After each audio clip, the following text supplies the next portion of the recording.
నమస్తే అండి, నా పేరు సాధన. జైనూర్ మండలంలోని మార్లవై గ్రామంలో సర్పంచ్గా పోటీ చేస్తున్నాను. నాకు ఇంతకుముందు చాలా బెదిరింపు కాల్స్ వచ్చాయండి.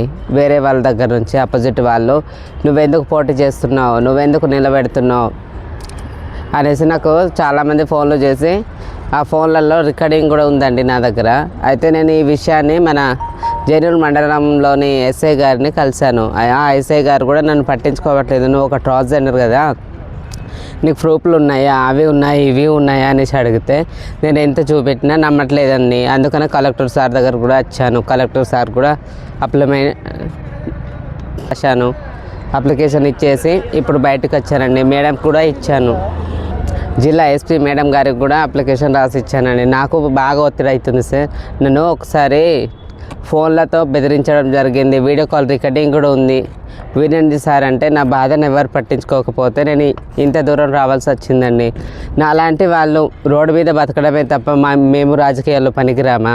మా ఓట్లు కావాలి, కానీ మా లాంటి వాళ్ళు రాజకీయాల్లో వస్తే మన రాజకీయ నాయకులు ఒత్తిడి ఫోన్లతో కాల్ చేసి ఒత్తిడికి గురి చేస్తున్నారు, భయపెట్టిస్తున్నారు, చంపేస్తాం అంటున్నారు. నీ వెనుక ఎవరైతే వస్తారో వాళ్ళని కూడా బెదిరిస్తున్నారు. ఎలా చేయమంటారండి? చాలా రికార్డింగ్ కూడా నేను వినిపిస్తానండి.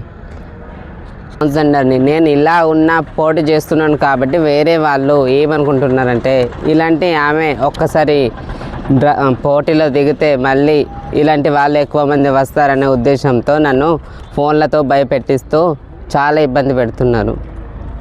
ఒక ట్రాన్స్జెండర్ని అయినప్పటికీ నా దగ్గర ఎటువంటి కొన్ని సర్టిఫికెట్ లేనందువలన నేను జనరల్కి నామినేషన్ చేశానండి. జనరల్కి నామినేషన్ చేయకముందు కూడా నేను కలెక్టర్ ఆఫీస్ చుట్టూ 10 సార్లు 20 సార్లు ఒకరోజు వెళ్ళాను, రెండవ రోజు వెళ్ళాను. ప్రతి 6 నెలల వరకు వెళ్తూనే ఉన్నానండి. నన్ను ఎవ్వరు పట్టించుకోవట్లేదు. అందుకనేసే నేను మళ్ళీ కలెక్టర్ ఆఫీస్కి వచ్చి నాకు జరిగిన సంఘటనను మరియు ఇక్కడున్న స్టాఫ్ వాళ్ళని కూడా అడుగుతున్నానండి. నేను చీర కట్టుకున్నాను, నేను ట్రాన్స్జెండర్ని, సర్టిఫికెట్ ఇవ్వండి సార్ అనేసి అంటే నాకు ఇవ్వట్లేదు, వేరే వాళ్ళకి ఇస్తున్నారు. ట్రాన్స్జెండర్ వీళ్ళు నిజమా అవద్దాం అనేసి ఒకసారి డాక్టర్ని పిలిచి టెస్ట్ చేసి అప్పుడు ఇవ్వండి.